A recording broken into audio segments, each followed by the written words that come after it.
வாங்க beauty therapy படிக்கலாம் வரவங்களே. Hair style ஆக்சஸரிஸ் நாங்களே ஓனாக டோனட் ரெடி பண்ணிகிட்ருக்கோம், பேஸ் ரெடி பண்ணிகிட்ருக்கோம்.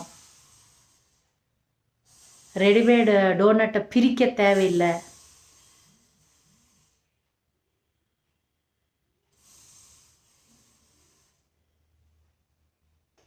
ஹார்ட் ஸ்ப்ரே அடித்து வச்சாச்சுன்னா அப்படியே நின்றோம்.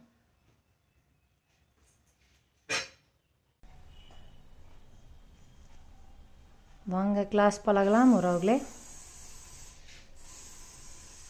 நிறைய ஹேர் ஸ்டைல்ஸ் இன்னும் பார்க்க வேண்டியது இருக்குது. இனி ஃபுல்லாக ஹேர் ஸ்டைல் மேக்கப் தான் ஸ்டார்ட் பண்ண போகிறோம்.